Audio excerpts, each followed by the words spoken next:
Menzies, ayer y hoy, aprendiendo del pasado. De Menzies, ayer y hoy. ¿Cómo hacemos para medir las capacidades de quienes tienen el sustento de un gobierno que eligió la mayoría del pueblo argentino, pero que sus funcionarios no terminan de darse cuenta cuál es el rol o el papel que cada quien debe cumplir? Es difícil interpretar cómo se le puede dedicar por parte de una vocera presidencial tanto tiempo a un ignoto y desconocido personaje de un programa de televisión, con las cosas que le pasan en la Argentina y con las necesidades informativas de otro aspecto que tiene el país. Cuando Carlos Menem dijo que se terminaba el desacato a la figura presidencial o el desacato en general, hizo un hecho quizá de extrema libertad en una sociedad que todavía se sigue debatiendo para saber quién es quién. Y como desapareció la figura del desacato, sobre los máximos representantes del voto popular, que son los presidentes, los periodistas decimos cualquier cosa, con documentación o sin documentación a veces, pero no es tan grave lo que hace el profesional cuando avanza porque la sociedad se da cuenta si está jugando para un lado o para el otro, o si tergiversa una información, sino cuando la sociedad en su conjunto, con liviandad, ataca a la figura del presidente, porque ya no existe más la figura del desacato. Se puede hacer. Entonces, un programa de un canal que maneja la empresa Paramount de Estados Unidos, que es Telefe, pone en el aire un programa que es, desde el punto de vista cultural, insólito, porque es mostrar la intimidad de una casa como si fuera una orgía generalizada, donde uno puede ver desde una mujer desnuda hasta una pareja haciendo sexo. Pero esta vez le agregaron un ingrediente que es el tema político. Y entonces aparece una exdiputada de Unión Ciudadana, es decir, del dedo de Cristina Fernández, a sentarse allí, y aparece un oscuro personaje que calumnia al presidente de la República, pero de ahí a que una vocera presidencial traslade e instale y transforme en noticia nacional algo que era muy pequeño y reducido para un ambiente, hay una tremenda diferencia de saber qué rol debe cumplir cada funcionario en su lugar. Esto es como cuando se televisa todo el tiempo un crimen, se promociona la forma del asesinato y después no queremos que se contagie la sociedad y repita ese crimen. O sea, la responsabilidad de los medios está en lo que se pone a consideración de la gente, pero la responsabilidad de los funcionarios es comunicar lo que corresponde, no lo que no corresponde, porque en todo caso es tema legal para Ibarra, que es la secretaria legal y técnica de la presidencia, para que ordene, si quieren, que un abogado se encargue del tema, no para que la vocera lo instale a nivel nacional y lo transforme en una verdadera noticia, que un ignoto personaje contratado o puesto en evidencia en un programa pueda alterar las noticias y obligue a la prensa, lo estoy haciendo en este momento, a hablar de un tema absurdo. Y entonces cuando nos damos cuenta de esto, nos vamos instalando en la dimensión de lo que se consume todos los días, donde la aparición de las redes sociales ha envenenado a la sociedad universal con mentiras y verdades, más allá de que cada quien tiene una verdad relativa de la vida, porque mi verdad se termina cuando empieza la suya y viceversa. Ahora, hay cosas a las que se le debe dedicar tiempo, a las que se le tiene que dedicar explicación, y no ocurre. Porque es menester e imprescindible explicarle a la sociedad que los eligió para que administren transitoriamente el poder las cosas que hacen a la mayoría. Y las cosas que hacen a la mayoría están, por ejemplo, en determinaciones económicas y hasta en determinaciones políticas que puedan resolver o no lo que la sociedad está pidiendo. Entonces, esto no pasa por inflar las noticias que no existen. Esto pasa por darle dimensión. Es lo mismo que un día cuando Cristina por la cadena nacional se la tomó con un viejito que había comprado dólares para su nieto. No se le puede dar dimensión a lo que no lo tiene. Volviendo a la cosa de todos los días y a lo nuestro, estamos en un tiempo donde no sabemos a dónde vamos, a pesar de que sabemos lo que queremos. Y no sabemos a dónde vamos porque los que deben trasladarnos, llevarnos o conducirnos están simplemente en la administración del servicio de ganapanes, que pase el tiempo, cobran el sueldo como funcionarios y salvo honrosas excepciones, la mayoría no cumplen ningún objetivo. Y entonces tenemos un diagrama de 21 ministerios insólitos, donde no aparecen los resultados previstos, pero seguimos manteniéndolo. Y cada ocurrencia que tiene un funcionario de alargar su poder relativo, repito, salvo honrosas excepciones, no es para favorecer a la gente, sino para resolver problemas personales. Y ahí estamos. Nadie quiere participar para cambiar la realidad porque cada uno de nosotros nos sentimos marginados por quienes administran el poder, ahora, antes o en el futuro.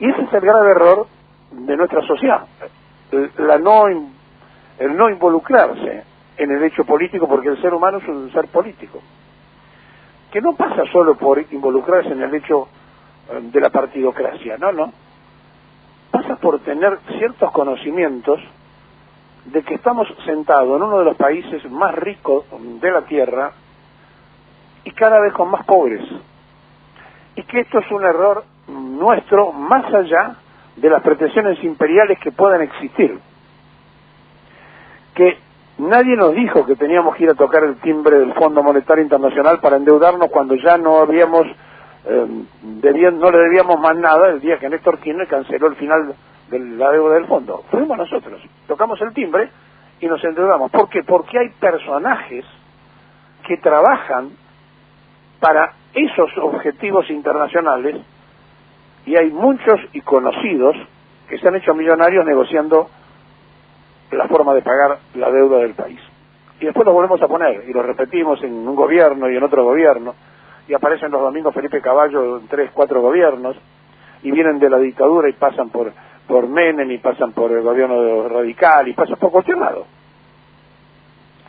Y nosotros, impávidos. Somos una sociedad respetuosa del voto que pusimos, y creemos que la democracia es el día que elegimos. Y recién ahí empieza el ejercicio de la democracia. Y nunca más le exigimos nada. Y después decimos, no, esto es un desastre, pero nosotros no hicimos nada para corregirlo. Cuando Alberto Fernández decía en la campaña, quiero que cuando las cosas no estén bien, la gente salga a la calle y me lo diga, estaba anunciando que él creía en ese ejercicio libre de un pueblo expresándose. Bueno, no pasó. Y entonces no le echamos la culpa al gobierno, porque el gobierno permite que hagamos el ejercicio de la libertad y el uso y hasta el abuso de la vía pública. Y si no, no hubiera ocurrido lo que ocurrió con estos personajes que ahora están presos, que usando la vía pública tiraron lugares insólitos de la Argentina, tiraron a la casa de gobierno antorchas, pusieron una horca, llevaron bolsas funerarias, y no hubo una preocupación de la justicia, no hubo una preocupación de los funcionarios del gobierno para una investigación a fondo y detenerlos en aquel momento y no dejar que avanzaran hasta poner un revólver en la cabeza a la vicepresidenta de la Nación. No lo hubo.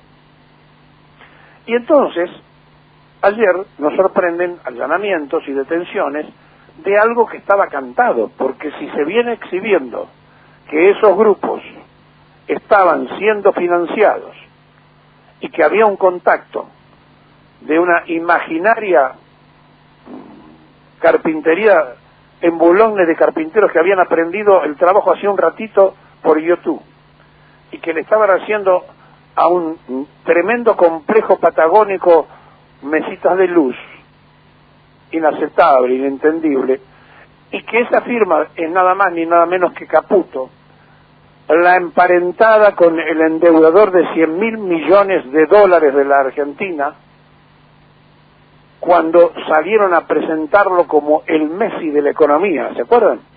Y a decir que cómo nos creen en el mundo que ahora nos dan un crédito a 100 años, y nos metieron en 100.000 millones de dólares a 100 años, un siglo, donde en los primeros 15 devolvemos el capital y el resto pagamos intereses, los caputos. Y lo presentó el jefe de gabinete, el pariente de la anónima, de aquel que dijo que combatía la inflación remarcando todos los días, lo presentó como un hombre de las grandes ligas que venía a jugar casi a Aldo Civi, dijo, menospreciando a los malpretenses. Miren, esto es de una magnitud, el que todos los días nos tomen de verdad por dormidos y nos despierten con sacudones, que no tenemos que echarle la culpa a nadie, lo tenemos que mirar en el espejo y decir, nosotros somos los irresponsables de no exigir el ejercicio del voto ciudadano y el poder que se le entregó. Y entonces salieron un día y dijeron, todos somos Vicentín, y salieron a bancar a los vaciadores y estafadores del Banco de la Nación Argentina, del Banco Provincia, del Banco Ciudad, del Estado argentino, pero todos somos Vicentín. Y entonces el presidente, que había dicho una cosa un día, dijo otra cosa el otro día porque se asustó, porque todos eran Vicentín. La verdad, aquel momento, que no estaba la vocera, pero aquel momento era el momento de salir a decir quién era quién, y no a preocuparse por un programa de televisión y un ignoto personaje que entra con una campera que dice USA en la espalda, y que vivió 20 años en Miami. La verdad, le dedicamos tiempo a lo que no sirve. Y mientras tanto, los israelitas hacen un convenio con los ingleses para robarnos el petróleo en Malvinas, y aquí no pasa nada. Los españoles se nos llevan la pesca arreglando con los ingleses, y no pasa nada. Y vamos y le compramos a los gallegos, que son los que se llevan los calamares, le compramos un barco. Y vienen a llevarse el litio, y tampoco va a pasar nada. Y mientras tanto, la inteligencia británica, manejando grupos que se autotitulan mapuches y del RAN y son araucanos contratados con sede en Londres, por un lado, y manejando la reacción por el otro lado de que civiles armados salgan a combatir al RAN, quieren crear las condiciones, el MI5 y el MI6 inglés, a ver si lo anotan, para que la Patagonia entre en lo que ellos quieren: tiros, balazos y consecuencias. Y allí hay un señor que compró legítimamente la tierra que se le vendió y que invitó a comer un asado a Mauricio Macri, y que es un inglés que tiene un aeropuerto más grande que el de Malvinas. Sí, Lewis. ¿Ustedes qué piensan? ¿Que la inteligencia inglesa que le da manija a un lado y al otro lo está haciendo simplemente para entrenarse o porque buscan la Patagonia? Y la proyección de la base de la OTAN que está en Malvinas a la Antártida Argentina y a la Antártida en general, en un mundo que busca agua para poder consumir, la Antártida es reserva de agua, y en el polo de este lado, se lo dije muchas veces, debajo del hielo está la tierra, en el otro polo es puro hielo, el otro polo se está derritiendo, este tiene tierra abajo. buscan la Antártida, la proyección antártica y la Patagonia Argentina desde tiempo inmemorial, pero nosotros se la servimos. Porque tenemos voceros que en lugar de hablar de estas cosas, hablan de los desconocidos de un programa de televisión que ahora va a tener un rating impensado.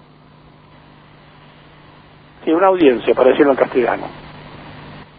Entonces, cuando nos paramos frente a estas cosas de todos los días, y uno a esta hora de la mañana tiene que arrancar haciendo este tipo de análisis, da la impresión que no entendemos cómo funciona el mundo, cómo funciona la Argentina, y lo que es más grave, cada día tenemos un pobre más, un angustiado más o una angustiada más, y ellos resuelven sus problemas personales. Y entonces le servimos a una oposición que si regresa no va a quedar nada, que son los endeudadores, que son los que van por los derechos de los trabajadores, que son los que hicieron un verdadero desastre con las empresas, que las fundieron en cantidad, que son los que tuvieron un presidente empresario que coimió a los empresarios y le decía, ponela ahora porque cuando sea presidente vas a tener que poner más. Sí, ese era el coimero y no había programa de televisión que se lo dijera a Macri. En la Argentina, de ida y vuelta, hay preguntas para hacernos. Porque un día como hoy, la Constitución de 1853, que la copiamos de la norteamericana, tenía unas primeras reformas. Sí, en 1820. Esto pasaba entre la batalla de Cepeda, donde los federales ganaban la batalla con los caudillos del interior, y Pavón, donde la oligarquía porteña con Bartolomé Mitre a la cabeza, que estaba derrotado en Pavón, nunca pudo explicar cómo hizo para ganar una batalla que estaba perdida cuando Urquiza se dio media vuelta, retiró las tropas y se fue. Y eso se explica entrando al Palacio San José, que es el lugar donde vivía Urquiza, que es el Palacio de la Masonería, donde se juró la Constitución del 94, que es 49 al revés, y donde ignoraron la Constitución del 49. Sí, Urquiza recibió una orden de la masonería, a pesar de tener la batalla ganada, para que Mitre se alzara con los honores porque tenía la graduación masónica superior a la de Urquiza. Y Urquiza obedeció, traidor al federalismo, y se fue. Levantó las tropas y se fue. Y entre Cepeda y Pavón se empezó a construir la Argentina de los masones, colocando presidentes, sacando presidentes, promocionando bombardeos, llamando a los fusilamientos y, ¿por qué no?, buscando gobiernos como el amarillo. Sí, el poder oculto. Sí, sí. Pero eso pasa en la Argentina, lo hacen argentinos que además niegan que sea una religión, pero que pretenden reemplazar, sí, la religión, y que solamente se enteran en los grados superiores que ellos no sirven al gran arquitecto imaginando que fuera Dios, sino a Lucifer. Pero esto es otro tema, es para entendidos, es para debatir un rato, pero es la Argentina oculta que aparece y saca la cabeza. Y de Bartolomé Mitre de aquella vez a lo que hoy hace el grupo de Mitre no hay diferencia. Instalaron algo importante, fundaron un diario, consiguieron monopolizar durante muchos años la opinión y apoyaron todos los golpes de Estado contra los gobiernos democráticos de la Argentina, todos. Sí, Urquiza lo tenía vencido, pero llegó la orden y Urquiza aceptó como venerable, se retiró y Mitre dura hasta nuestros días.